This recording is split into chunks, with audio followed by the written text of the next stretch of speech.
Olá, queridos irmãos!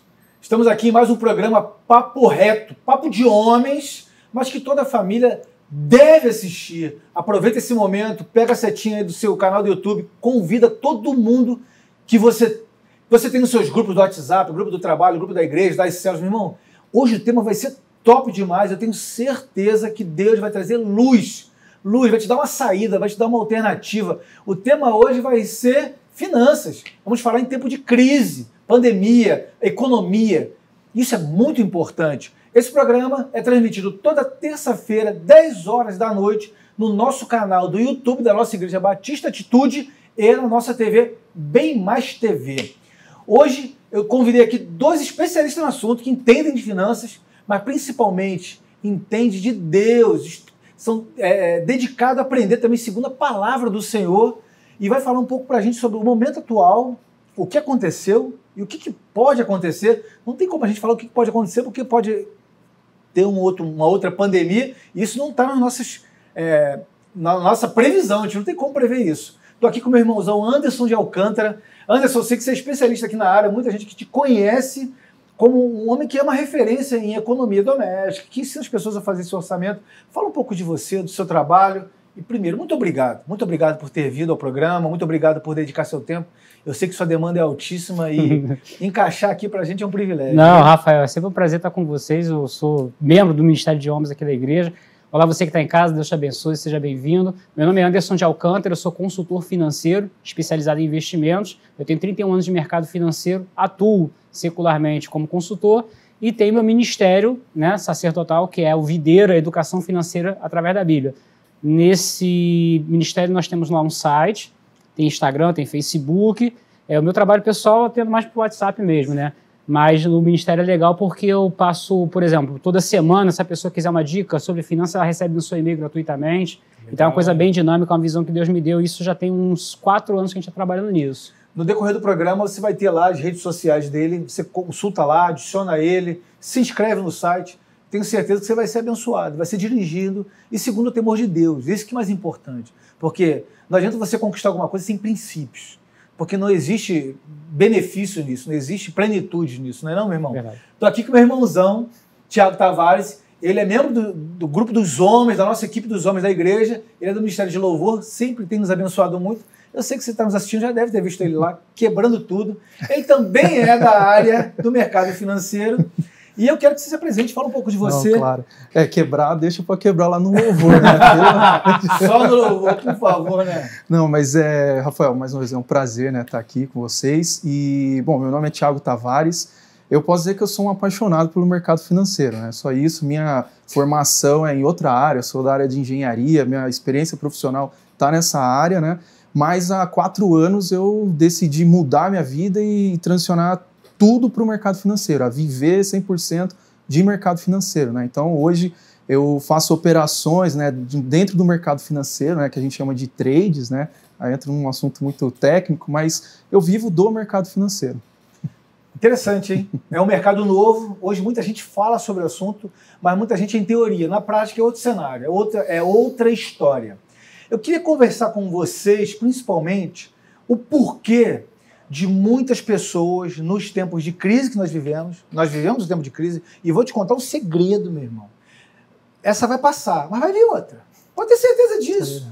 A questão é cíclica, vai vir outras crises. E se você não se preparar, você pode sucumbir a ela. Como é que pode, meu irmãozão Anderson, vamos começar com você. Me fala um pouquinho sobre dados, sobre os números que você pode ter, sobre esse momento de crise, por que algumas pessoas puderam sobressair e outras realmente não tiveram como. E algumas quebraram, umas empresas fecharam, outras passaram por necessidade no lar. Isso está relacionado ao setor, à visão. Me passa um pouquinho dessas informações. Tá, você pediu 2 coisas aí. Você pediu dados técnicos e você pediu teoria do sucesso e do fracasso, né? Isso. Dados técnicos, o Thiago vai me ajudar aí, né? Porque ele é o cara dos números, né? Eu sou o cara do planejamento ali, a coisa mais macro. Me corrija se eu estiver errado. Nós estamos agora em setembro de 2020.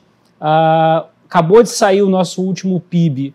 Ele foi negativo pelo 2º trimestre consecutivo, que caracteriza que o país está em recessão. Tá? Isso já tinha acontecido anteriormente, após a crise de 2008, né? Então tem 12 anos aí que a gente vinha numa bonança tanto no Brasil como no mundo, e a gente agora está vivendo outra crise. Como você falou, a gente vai entrar nesse detalhe daqui a pouco, as crises são cíclicas, né? Elas não são previsíveis, mas uma coisa que é certa é que ela vai acontecer. Né?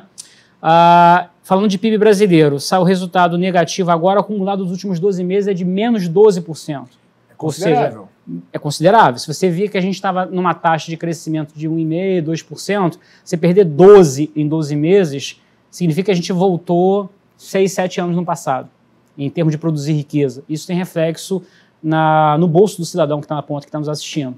Né? Muita gente aí está sofrendo dificuldade e não está fácil para ninguém. Essa que é a grande verdade. Em termos de dados técnicos, o dólar subiu 35% nesse período, a Bolsa Brasileira chegou a cair 40%, e agora ela acumula uma perda nos últimos 12 meses de 7%. A inflação está em 2,5%, e a Selic está em 2%. 2,5% para 3% a inflação e a Selic 2%. Quer dizer o seguinte, se você tem dinheiro guardado no banco, ele cresce a uma taxa real de 1% ao ano. Aquele cara que fica lá no CDI, lá no bancão, né, Thiago? Não faz nada, não quer correr risco. Eu não quero correr risco, tá bom. Dinheiro. Ele tá ganhando dinheiro da seguinte razão. Primeira coisa que você tem que entender quem tem dinheiro no banco é, se a inflação está 2% e eu estou ganhando... Se a inflação está 3% e eu estou ganhando 2%, realmente está perdendo dinheiro. O teu dinheiro está rendendo uma taxa negativa de 1% ao ano. Está perdendo dinheiro. O extrato aumenta. O cara tem 100 mil no começo do ano, no final do ano ele tem 102, só que agora com aqueles 2 ele compra o quê? Ele compra o que ele comprava com 99 no ano anterior. Então, o fato do número estar aumentando no extrato não significa que o teu poder de compra está aumentando. Né? Então, em termos práticos e de termos técnicos, está isso. Eu falei alguma bobagem? Não, tá perfeito, Anderson. Tá perfeito. Isso aí. Por que a Bolsa caiu tanto? Porque muita gente não entende. Essa pesquisa deles são números, os tickers são siglas, mas não sabe o que se refere. Aí a gente entende um pouco, sabe que são empresas, e as empresas, por conta de crise, vai gerar demissões, vai gerar despesas, vai diminuir produtividade, lojas vão fechar. Aí já estou quase respondendo quase tudo isso aqui, né? Mas por que, consequentemente, as pessoas que olham para a economia, que impactam no usuário final, que nós somos os consumidores, impactam na gente, olham também para a Bolsa de Valores? É porque assim, a Bolsa ela reflete o nosso mercado, né? O mercado real. É muito falado sobre isso, né? A Bolsa de Valores, mercado financeiro versus o mercado real. Hoje, a gente entende que é o seguinte, a Bolsa de Valores, ela sempre está antecipando algo que eles estão prevendo que pode acontecer, né? Então, a Bolsa caiu lá, os seus 40% lá vamos dizer assim, no início da crise, né? É porque eles já estavam antecipando toda essa redução no PIB, todo esse reflexo que o Anderson bem colocou aqui, que isso é algo que vai refletir por muito mais tempo, né? Então, agora a gente vê o movimento da Bolsa buscando, né? A gente fala assim, se estabiliza, né? Dá aquele primeiro baque, aquela queda mais acentuada. Agora você vê o mercado que a gente fala respirando um pouco, mas mais uma vez, é sempre uma resposta do mercado real. Por que agora a gente, depois dessa queda mais acentuada, a gente tem esse movimento de respiro agora? Porque a gente vê as ações que o próprio governo fez, né, de incentivar a economia, você baixando a taxa de juros, justamente incentivando para que as pessoas que tenham dinheiro em banco, né, que as pessoas que viviam de renda, elas comecem a colocar o dinheiro para circular, porque isso faz com que a economia real... ela realmente cresça, ela aqueça, né? E isso começa a refletir na Bolsa de Valores na sequência. Irmãos, absorvam isso, que para alguns é muito técnico, apesar da simplicidade nossa aqui do assunto a ser tratado, à medida que a gente vai avançando, você vai trazer um pouco de entendimento isso. Pelo que eu entendi, eu também sou um entusiasta, não sou especialista na área, mas eu entendi que a Bolsa de Valores ela tem uma expectativa, ou seja, está vendo a ação do governo, está vendo a ação de uma possível cura, ela tem uma expectativa futura de que vai crescer. O que isso impacta no nosso bolso? Por que a crise que tivemos agora de 12%, né, que atrasa o ano? O ano voltou quase uma década, 7 anos, 8 anos. Por que isso incondicionalmente faz com que uma cesta básica aumente o valor? Por que isso faz com que o seu dinheiro seja tão desvalorizado? Além de desvalorizar, o produto que está sendo vendido ele é mais caro. E por que a gente tem essa sensação de que na economia, nós, usuário final, não passou, porque o dinheiro continua escasso.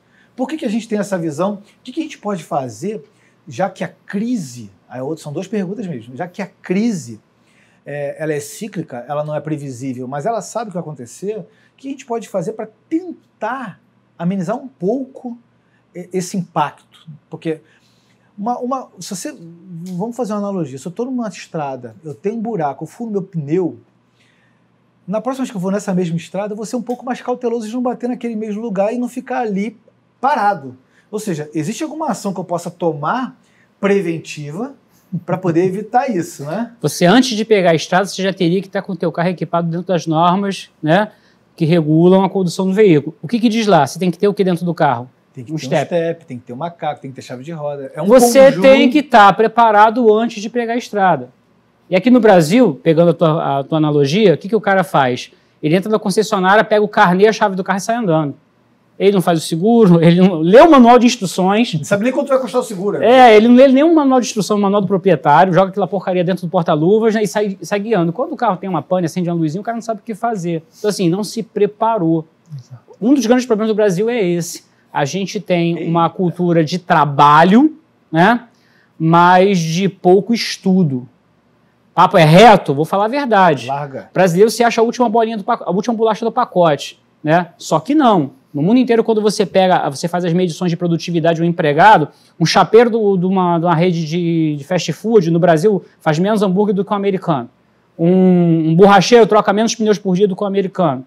Um cara que levanta a parede, levanta menos metros quadrados de parede do que um europeu. E por aí vai. Então, assim, a gente acaba, como a gente estava conversando um pouco aqui antes de ligar as câmeras, né?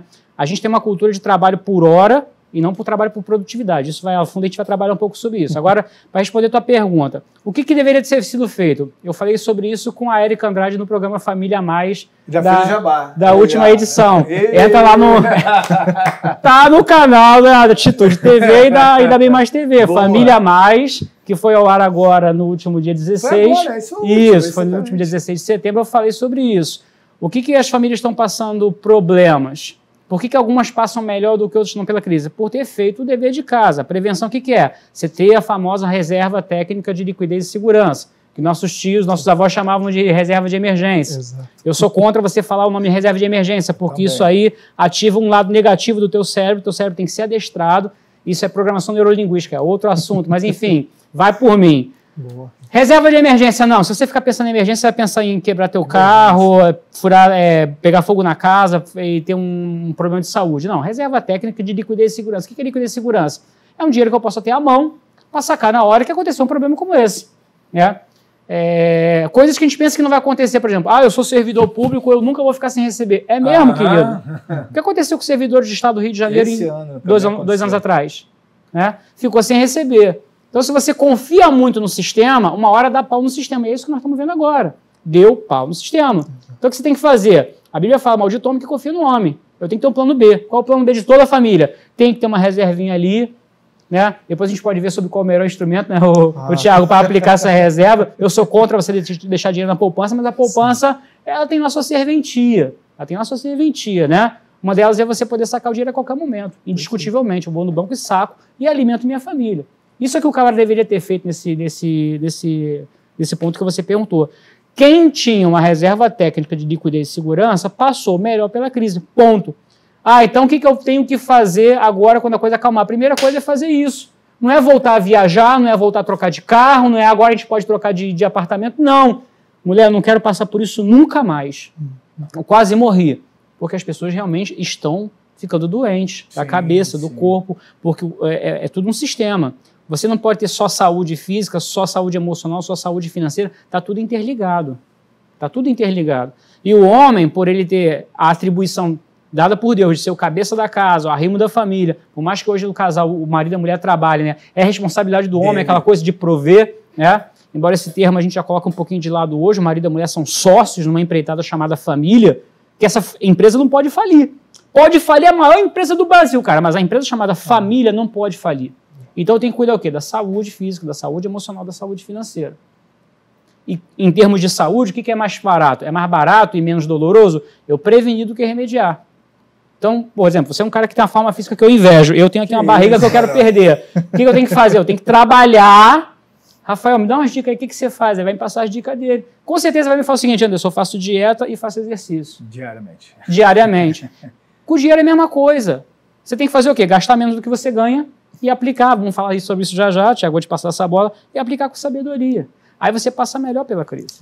É só pegar um gancho, eu acho que assim, até dentro da analogia, né, que a gente está falando do carro, de ir para a estrada. Às vezes, o que acontece, que eu vejo hoje no Brasil, é a gente compra o carro e nem sabe dirigir. Porque, assim, é difícil, às vezes, assim, algumas pessoas vêm e perguntam para mim, Tiago, onde que eu posso investir? Só que, assim, cara, antes de pensar em investimento, você tem que pensar lá na base, a educação financeira. Você falou um negócio, Eduardo, muito, assim, importante. Gastar menos do que ganha. Cara, isso é básico. Todo mundo sabe isso. Todo mundo. Só que ninguém aplica. Não vou generalizar, mas a grande maioria não aplica. Então, como é que eu vou falar para a grande maioria investimento, sendo que a gente já está falhando no primeiro passo ali, né? Que é justamente organizar financeiramente, né, as contas de casa, o orçamento familiar. E, cara, não adianta, né? Aí realmente é querer pegar um carro, querer dirigir sem saber dirigir. Que aula, hein? O pessoal está colocando a culpa de tudo na crise. Tá, a crise ela só piora as coisas que já estavam ruins. O que acontece? Antes da crise, 56% das famílias brasileiras já tinham algum tipo de dívida. Se você tem algum tipo de dívida, e não venha me dizer que existe dívida boa, existe ruim, não, toda dívida é ruim. Tá? Existem algumas dívidas, por exemplo, o financiamento imobiliário, ele agrega patrimônio, tá? Só que você tem que torcer durante 30 anos para dar tudo certo na tua vida. Porque as pessoas pensam que elas estão pagando por uma coisa que é delas. É do banco. É do banco. Se você falhar 3 meses de aluguel, você pode ligar para o senhor Barriga, né? E falar assim, depois eu pago, vamos dar um jeito aí. O senhor Barriga passa na semana que vem e vê se você tem algum dinheiro. Agora, o banco não quer saber, ele vai executar a hipoteca. Né? Então, assim, a gente tem uma cultura no Brasil sobre, só se cresce quem faz dívida, não. Então, 56% das famílias já tinham alguma dívida. Quando você tem dívida, você está pagando juros a alguém, e quando você está pagando juros a alguém, você está enriquecendo alguém, empobrecendo sua família. É o que você falou. Então, assim, vamos aproveitar esse momento agora. Quando me perguntaram, você acha que a gente vai sair dessa melhor? Eu sou cético em relação a isso, Rafael, infelizmente. Infelizmente. É só você pegar, na própria palavra de Deus, o povo de Israel. O povo de Israel, quando afundava, botava a cara do pó, o Senhor nosso Deus, não sei o quê, volta para nós. Aí levanta um profeta, vocês estão tudo errado aí, seus gabiru. Vocês vão fazer agora que a palavra de Deus manda? Sim, nós vamos fazer. Aí o povo levantava, prosperava. Aí fazia o quê? Começava a arrogância, começava a gastação, começava a conhecer outras mulheres de outros reinos, adorar outros deuses, aí afundava de novo. Então você vê o gráfico do povo de Israel, ele é assim. A aproximação com Deus, prosperidade. Aí vem o orgulho, o afastamento, a queda, a ruína, e o tempo todo.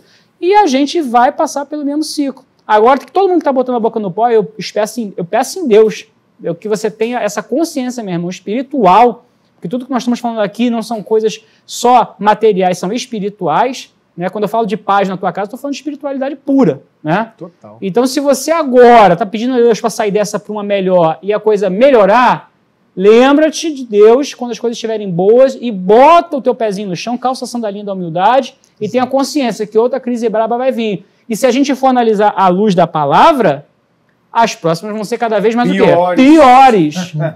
Ponto. Não adianta passar a mãozinha na sua cabecinha, profetiza coisinhas boazinhas para sua vida. Não, meu irmão. A Bíblia, ela é verdadeira. Ela está taxativa no que ela fala. Isso que nós estamos vivendo agora, sem entrar na escatologia, é o princípio das dores. Para quem minimamente lê a palavra de Deus, eu sou leigo, não sou pastor, não sou formado em teologia, isso é princípio das dores. Então, assim, se prepara que a coisa vai ser pior. Eu preparo meu filho lá em casa, meu filho tem 6 anos de idade, eu já falo com ele assim, meu filho, um dia alguém vai apontar uma arma na sua cabeça para você negar Jesus. Estou falando de dinheiro, não. Estou falando de coisa mais séria. Então, assim, a gente tem que fazer o nosso dever de casa. O povo de Israel, como foi perseguido esse povo antes de ser estabelecido onde eles estão hoje há 70 anos, né? Era um povo que eles guardavam as riquezas, eles pegavam as joias, misturavam no miolo do pão e guardavam na cestinha de torrada. Quando vinha alguém para invadir a casa e roubar tudo, o cara olhava aquela cestinha de torrada e falava assim, aqui não tem nada. E estava cheio de ouro ali dentro. O que era? Sabedoria.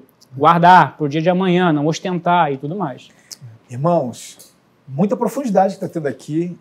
Até eu vou tomar nota de algumas informações aqui. Vamos pensar no seguinte. Não há por que você ficar dependendo de terceiros para isso. Assim, será que a economia vai estagnar? Começa você a fazer isso. Você não tem que depender e nem colocar culpa em outro por conta disso. Como ele falou, a família é uma sociedade hoje. Ambos atuam economicamente. Mas o diretor, segundo a palavra de Deus, é o homem. Ele que é o cabeça. Então você pode conduzir, a mulher pode chegar e falar assim, eu tô doido para comprar isso, mas se lembra de ontem, a crise? Vamos segurar um pouquinho. Eu acho incabível as pessoas usarem todos os recursos que têm. Sabe o que me faz lembrar? Uma vez eu estava vendo um programa de televisão de um famoso time de futebol que estava 2 ou 3 meses sem pagar salário. Aí chegou o jogador ricão, né? Com um adesivinho lá, carro à venda. O carro dele estava à venda. A repórter perguntou a ele, mas como é que pode você estar à venda e tal? Você ganha, na época, eu me lembro, ganhava 300 mil por mês, fora, patrocínio, 300 mil por mês. Você ganha 300 mil de salário aqui? Ela, pois é, eu vivo os 300. O que ele quis dizer? Ele torra tudo que tem. Então o camarada que ganha, que não é fiel no pouco, não vai ser no muito. Se você não pega um salário mínimo e tem uma reserva, você quando tiver 300 mil vai fazer igual esse jogador de futebol que botou o carrinho à venda. E ele possivelmente deveria estar vendendo endividado. Porque se você vive de tudo que você provê, meu irmão, falta sabedoria, falta equilíbrio. Cadê a cabeça? Cadê o cabeça do lar? Homem, vamos pensar. Mas não dá. Olha só. Arruma um tempinho aí. Faz um extra, faz um por fora. As oportunidades estão muitas. Não estou falando que é fácil. Eu estou falando que é possível. Com a ajuda de Deus, então, claro que é possível. Outro cenário que teve. Eu estava conversando com homens, aliás, eu converso, obviamente, com muitos homens, né? E algumas informações você fica assim, que isso, meu irmão? Homem desempregado 2 anos. 2 anos sem recurso, com o nome sujo. E vieram falar com ele assim, poxa, arrumei um camarada que loca carro para você trabalhar nessas locadoras digitais, né? Não vou fazer jabá, ninguém está pagando patrocínio, entendeu? Vamos lá. Ele, poxa, mas aí eu vou ter que dirigir muito para conseguir tantos R$1.000. Eu tenho paciência para ver essas coisas não, Rafael. Irmão, eu tenho que ser prudente que eu tô na TV, mas com ele eu fui direto, entendeu? Eu falei, meu irmão, não é fácil não, né? Você está esperando o quê? Que o governo te banque, filho? Você tem uma família. Enfim, sim, olha só a mentalidade. Se a gente tivesse essa mentalidade, todo mundo quebrou. Você está aqui nos assistindo, glorifique a Deus. É uma excelente oportunidade de fazer um recomeço e falar, a crise virá, mulher. Mas isso aqui a gente nunca vai passar, não. E, meu irmão, homem que homem levanta e corre atrás e resolve o problema. Fala um pouco sobre... Ele passou muito conteúdo e jogou um pouco a bola para você. Eu tive que entrar no circuito aqui para poder compartilhar mentalidade do brasileiro. No geral, vê o que você faz? Não. É interessante porque assim, uma dificuldade que a gente tem, né, as pessoas têm, é de ter uma autoavaliação, a pessoa entender o momento que ela está vivendo, o que ela está vivendo. A gente fica falando muito, né, e a gente escuta isso em vários canais, que a economia gira em ciclos, agora a gente está passando uma crise, agora a gente está vivendo um momento de bonança. Mas assim, o que fazer nisso? Primeiro, se eu não tenho essa percepção de saber qual que é o meu momento, né, o momento que o meu contexto social ali está, cara, dificilmente a gente vai conseguir traçar as estratégias para começar alguma coisa. Então, assim, é muito importante a gente ter essa percepção do que está acontecendo, qual que é a nossa realidade, a verdadeira realidade, né? É redundante falar isso, eu acho, mas é importante a gente saber, cara, se eu não estou tendo renda, pô, para que eu vou gastar? Cara, é o momento de segurar, fechar as torneiras mesmo. Cara, aquele plano lá que eu tenho de canal de TV a cabo, meu amigo, corta isso, cara. Pô, aquele carro ali que me dá um gasto todo mês ali de seguro, gasolina. Meu amigo, vale a pena ter isso, né? Então, é o tipo de coisa que a gente tem que entender. Segundo, é a gente se planejar. A gente saber que, cara, essa situação, por mais que seja uma situação ruim ou uma situação boa, isso não vai durar para sempre. Eu gosto muito do exemplo de José no Egito. Cara, tá ali, ele ali teve a sabedoria, e eu falo assim, se todos nós seguíssemos exatamente o que José aprendeu, cara, as crises, elas não iam afetar a gente como afeta a maioria das pessoas. Tá ali, José, Deus trouxe a interpretação ali para ele que teria um período de vacas gordas e depois teria um período de vacas magras. Ou seja, um período de abundância é o momento de eu, cara, reservar ali, guardar 20% ali daquilo que eu estou ganhando. Ao invés de gastar os 100%, beleza, cara, gasta lá os 80%, que já é muita coisa. Já é muito dinheiro. Mas reserva esses 20%, porque nas vacas magras, né, no período de escassez, você vai ter de onde recorrer. Você não vai, né, ficar totalmente ali exposto, né, e esperando alguma coisa acontecer, o governo ajudar. É natural que o homem sempre põe a culpa no outro, né? Exato. O homem não, a culpa é do governo, a culpa é da economia, do Covid, a culpa é do vizinho, a culpa é da chuva. A culpa é de todo mundo, menos a responsabilidade ser nossa, né? Quando falou de ser impaciente em relação a isso aí, eu vou te convidar um dia desse, quando for falar sobre isso com eles. Entendeu? Eu sei que você é duro, já pregou pra gente lá, ministrou sobre finanças no nosso retiro. Foi. E tem que ser papo reto, meu irmão. Aqui o papo é reto, a gente tem que acordar.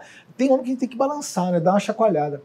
Por que o brasileiro tem vergonha de trabalhar dignamente, no sentido geral da palavra? Agora, eu generalizei, agora eu vou trazer para nós aqui. Por exemplo, você pega os jovens seculares, eles têm admiração por um jogador de futebol, que não é nenhum problema, tem admiração por cantores, tudo aquilo que é sucesso, mas a pessoa não sente vergonha de ir para um balcão de uma lanchonete para trabalhar. Isso é digno. Isso é um trabalho honesto, isso é um trabalho digno e honroso para o homem. A pessoa tem vergonha mais disso. Por que muita gente deixa isso de lado e, por exemplo, nas comunidades, os jovens que, enfim, que estão lá por falta de opção, que alguns dizem isso, eu não acredito que seja isso, eles são tendenciosos a serem batizados, ser trago para o tráfico, porque eles têm essa admiração e sentem vergonha de fazer um trabalho que rende até bem menos, óbvio, do ilícito, mas isso é uma cultura do Brasil, isso foi enraizado desde a nossa colonização.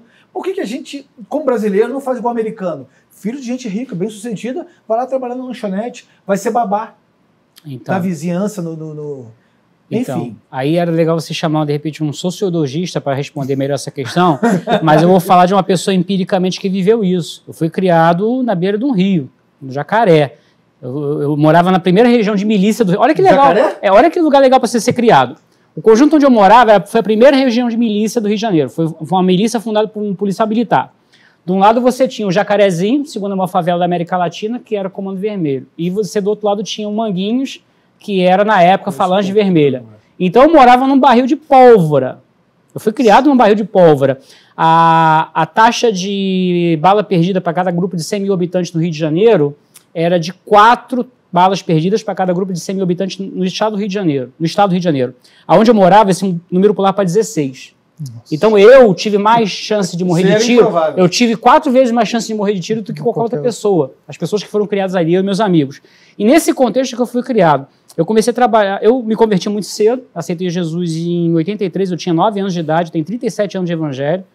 E desde cedo eu falei o seguinte, cara, eu preciso seguir essa linha, porque senão eu vou morrer. Era só olhar para o lado. É certo, você vai morrer.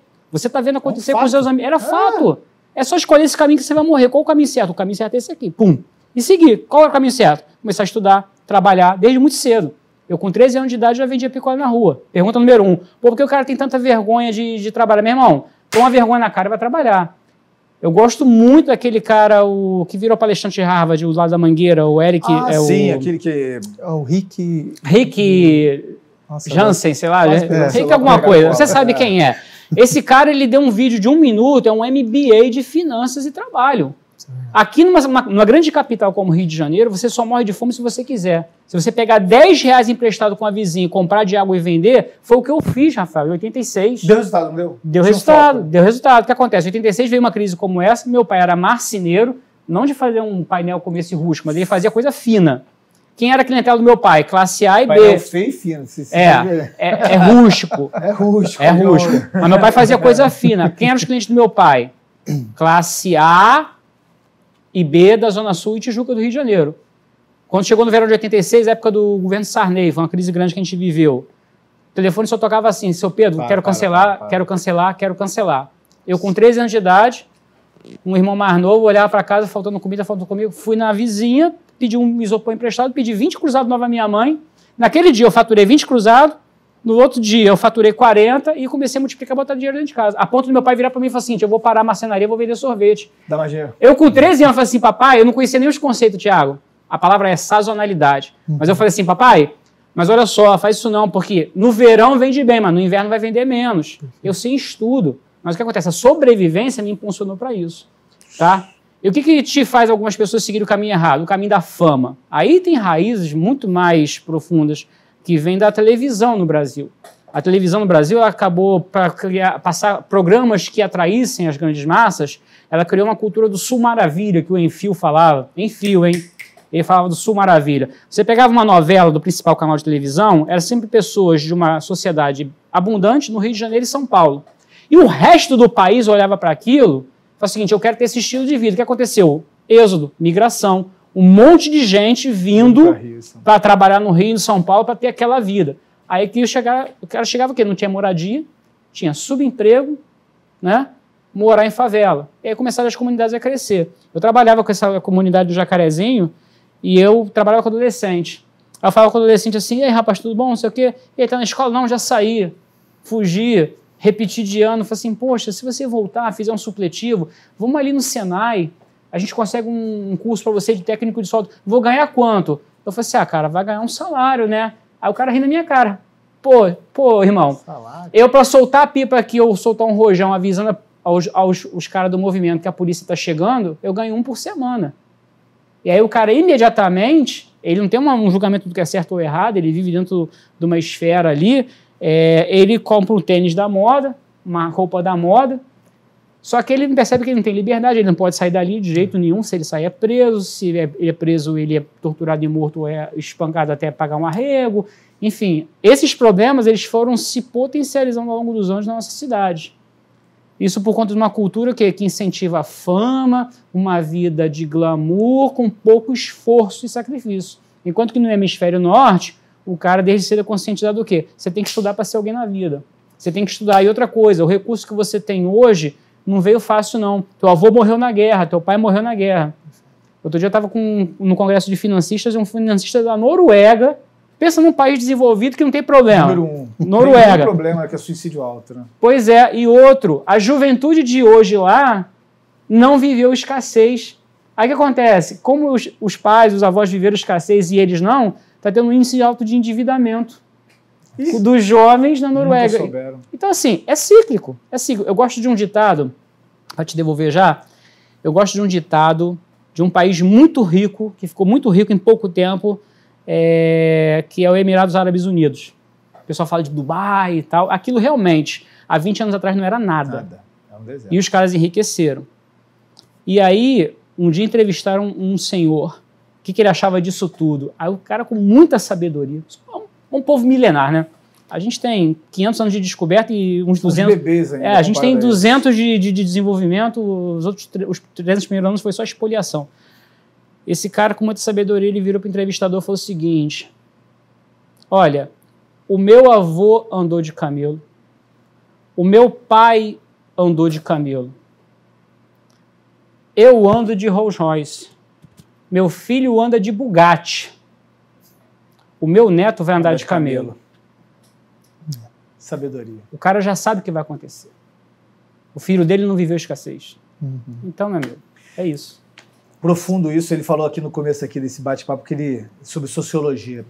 Eu acho que eu não trago ninguém de sociologia para cá, porque ele vai falar que a pessoa é produto do meio, é vítima das condições da sociedade. Eu não acredito nisso. Entendeu? Só se você quiser. Porque são teóricos, vivem na prática. Quem passa o sufoco são os improváveis, que são os milionários de hoje. Você não pega nenhum, salvo os herdeiros que estão quebrando, a maioria quebrou, e a maioria quebra mesmo. Eu, pessoalmente, conheço um monte que vieram da escassez e eles não foram produto do meio, eles foram meio do produto.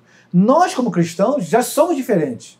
Nós temos uma visão, temos que ter. Se você não tem, tem que ver o seu relacionamento com Deus em relação a isso. Se você não tem uma visão diferente disso, você não vai ser o improvável que vai fazer diferença na sua roda, no seu grupo, na sua vila, na sua família. Por exemplo, o irmão Tiago aqui, você também você já falou sobre isso tudo aqui.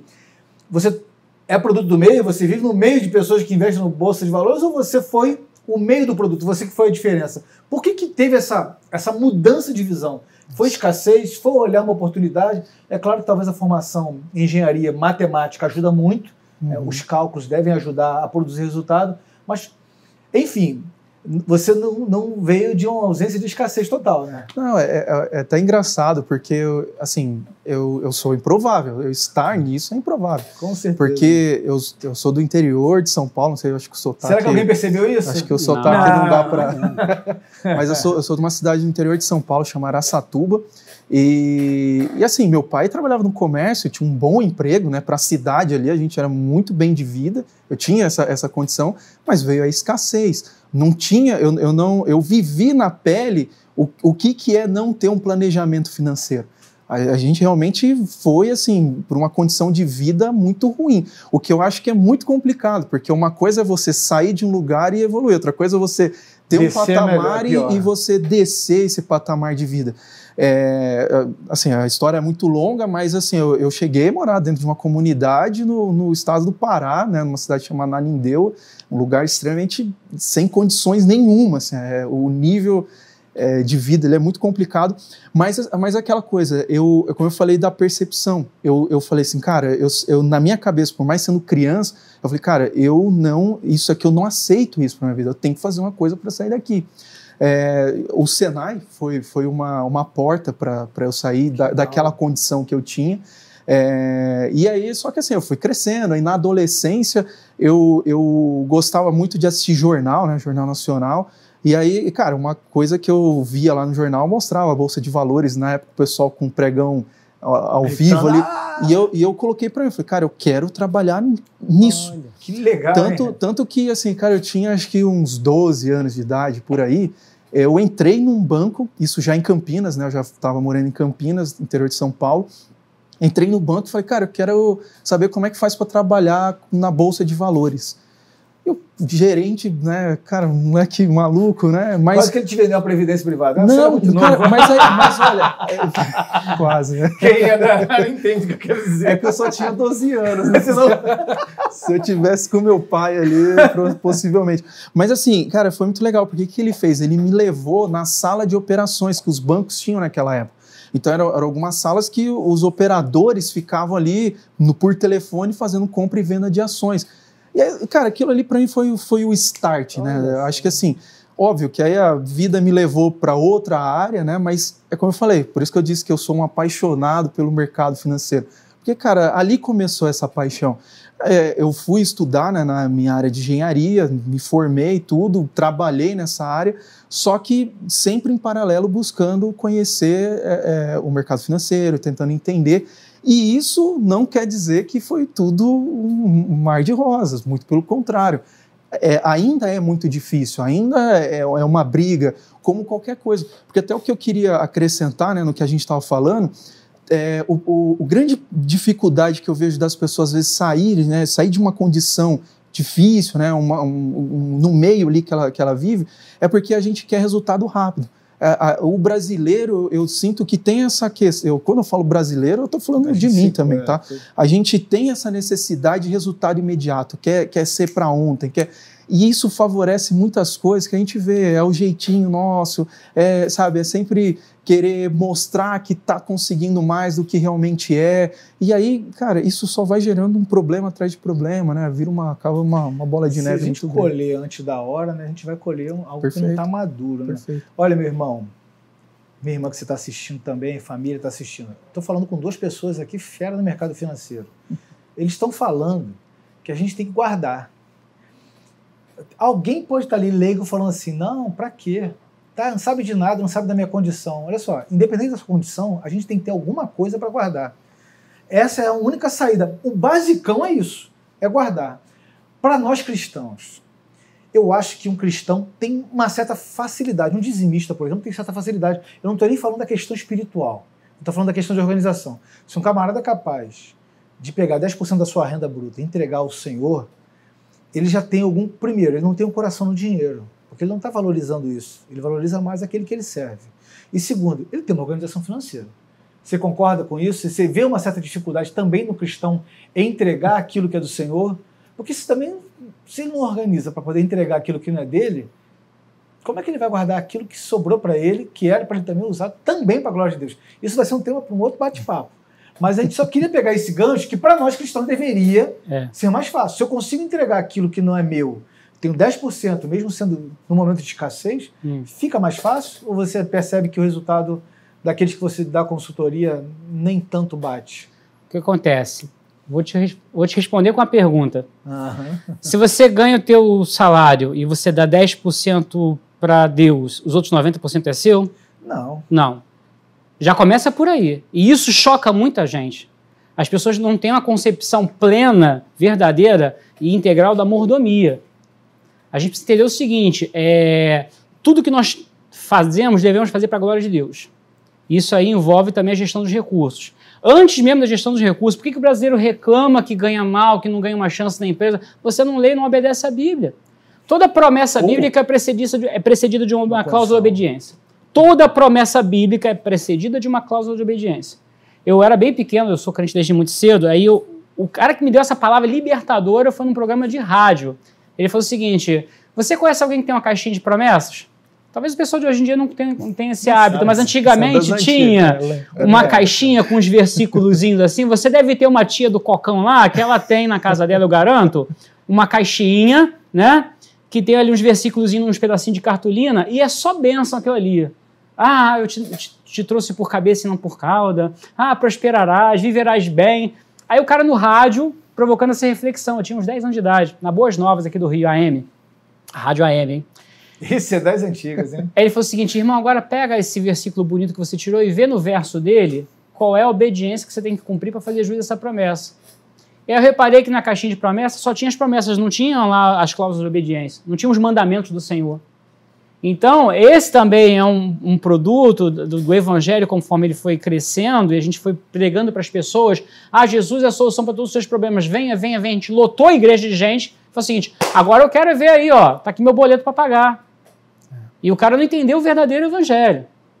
Então, assim, quando a Bíblia fala, você tem que fazer tudo para a honra e glória do teu Deus, se você é um chapeiro de uma lanchonete, você não pode reclamar como a maioria faz, fazendo fofoquinha da empresa, reclamando do patrão que o salário é uma porcaria, que o plano de saúde não cobre isso, não cobre aquilo, e você fazer mal o teu serviço. Se você é servo do Senhor, você tem que olhar para aquela chapa de hambúrguer e falar o seguinte, eu vou alimentar uma criatura de Deus, eu vou alimentar um filho de Deus, eu vou fazer o melhor, porque quando eu faço alguma coisa aqui, eu estou fazendo uma coisa para o filho de Deus.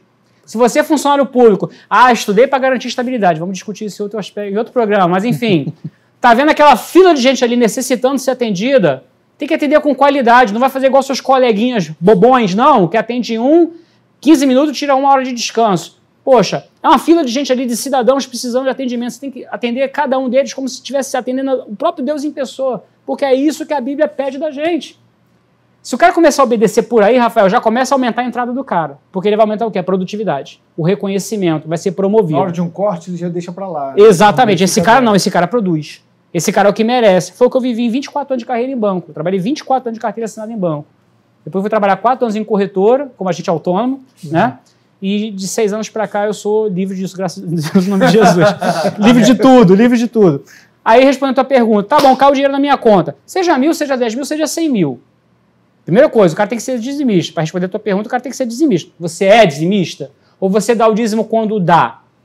Quando dá, se chama oferta. E mesmo assim, você deveria fazer um sacrifíciozinho de ofertar sempre. Caridade também. Agora, o dízimo vem antes disso tudo. O dízimo é premissa. Caiu na minha conta, sabe, dia 5 eu tenho que fazer um TED para a conta da igreja. Na hora. Não é esperar chegar domingo, não. É premissa, tem que separar. Não é o dízimo. Quando eu faço minhas pregações, né, que eu levo esse tema nas igrejas, nas escolas, eu falo o seguinte, se você é cristão, proponha a dar o dízimo da família. Minimamente. Vamos falar daquelas teorias de 70, 30, 40, 10, 20, 30, de poupança. Não, eu falo porque o Tiago, o pessoal não faz nada. Então, para quem não faz nada, começa com 10. Eu falo o seguinte, então você tem o dízimo do Senhor e o dízimo da família. Aplica isso, guarda. Depois vamos conversar sobre como aplicar esse dinheiro. E os outros 80 você vive. E os 80 não é para você gastar com o que você quer. Porque pensa comigo, o cara que está em casa, o homem que está em casa. Você aí, safadão. O fato de você dar o dízimo na igreja justifica os outros 80. Bom, esse aqui é das meninas lá do vermelho, esse aqui é do tóxico, esse aqui é da cerveja, esse aqui é da maconha. Então, o dízimo, ele santifica a iniquidade dos outros 80, que eu posso gastar como eu quiser? Não, de jeito nenhum. Mas eu não faço nada disso. Mas faz outras bobagens, quer ver? Viver de acordo com os padrões no mundo. Marca de roupa com aquele símbolozinho aqui para ostentar. Uma camisa polo da marca tal... custa 4 vezes a camisa da loja de departamento ou uma loja que você pode comprar numa confecção na rua Santa Teresa, lá em Petrópolis, por exemplo. Teu carro é um veículo que te leva para lá ou para cá ou é uma coisa que te leva a ostentar para as pessoas verem que você está melhor de vida que todo mundo? Tá gastando com iniquidade. Está gastando com iniquidade. Quando você olha para Cristo na cruz, que marcas você vê lá? Eu vejo as marcas dos cravos, a marca dos espinhos. Eu não vejo uma marca de refrigerante, nem uma marca de roupa, nem uma marca de carro. Então a gente não pode sonhar com essas coisas. O cristão tinha que ter o foco nas coisas eternas e as coisas do mundo são para subsistência. Um pouco de conforto, sim. Claro, e pensar na família e no dia de amanhã. Se o cara tiver essa visão de reino e não das coisas desse mundo, ele vai parar de desejar menos essas coisinhas de celular toda hora, carro do ano, dessas bobeiras. Meu irmão, muita gente que está em crise vive de futilidade. Uma vez o pastor ministrando aqui, ele falando assim, o rapaz veio pedir para ajudar a pagar o carro, a parcela do carro. O carro era uma fortuna. Ele chegou com um boleto de um carro morando numa cobertura com busca e apreensão. Assim, nossa. Meu irmão, baixa um pouquinho a sua bola, você ganha bem, mas tem que viver a mais do que isso. Meu irmãozão Thiago, dá suas considerações finais, dá uma direção. Como assim? Já está acabando? Já está acabando, mas vai ficar com gostinho de quero mais, esse é o objetivo. É só um gancho assim, né, para a próxima. Dá uma dica para o meu irmão não viver num momento de crise que não impacte tanto a ele e que a gente vai partir para a próxima e vamos ter outros programas com certeza. Eu acho que assim, o que a gente está falando na questão do dízimo, cara, é até um testemunho, porque isso daí acho que reflete muito. Assim, realmente eu não sei qual que é a proporção das pessoas da igreja que dão dízimo ou não. Realmente, mas assim, eu falar da minha vida, eu sou um testemunho de quem não dava dízimo. Eu não era um dizimista. Eu nasci dentro da igreja, fui criado, tudo mais, mas eu não era dizimista. Quando eu trabalhava, né, ainda empregado e tudo mais, tinha um salário muito bom, uma vida, né, vamos dizer assim, aparentemente muito próspera, mas não era, vivia endividado, vivia todo assim, cobre o salário, entrava para cobrir o cheque especial, toda aquela coisa toda.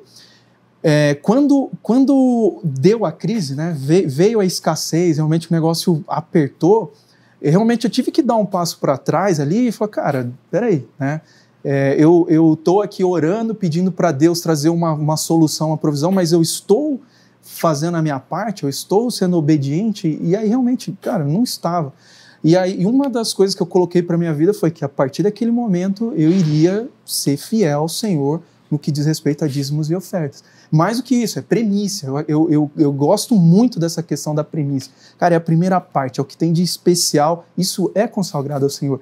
E pedir para que Deus me dê sabedoria e direcionamento para administrar o que sobra, né? O que fica na minha mão, né? Então, e assim, depois dessa data para frente, assim, aí é um papo para outra conversa, mas assim, testemunhos assim maravilhosos, porque cara, eu gosto muito que o pastor Josué fala sobre isso. Nós nunca vamos ganhar de Deus, né, nisso, né? Se a gente vai lá e cara, investe na obra, cara, Deus ele vai abençoar, porque eu creio que as bênçãos elas têm que fluir através das nossas vidas. Então, assim, o que eu posso dizer assim, no final é isso. Gente, cara, reflita. Primeiro, como é que você está agindo com relação àquilo que Deus tem colocado nas suas mãos? Você tem sido, primeiro, fiel ao Senhor, fiel à sua família? Acho que, sim, se a gente conseguir entender isso e praticar aquilo que a Bíblia coloca de uma forma muito clara para as nossas vidas, o resto vamos dizer assim, é consequência. Consequência natural. Obrigado, meu irmão. Muito obrigado. Foram bem esclarecedor muitas coisas aqui. Irmão, vou deixar só um recadinho para você para poder encerrar aqui. Os grandes homens de sucesso hoje vieram de uma grande crise. Tomaram uma pancada da vida tão forte que eles viraram a chave. Você pode pesquisar, os grandes nomes do mundo vieram de um impacto na crise. Então, que a crise, se ela te tocou, se ela te impactou, que ela seja frutífera na sua vida, que seja para produzir e que, principalmente, seja para a glória de Deus, tá bom? Um abraço, Deus te abençoe e até a próxima.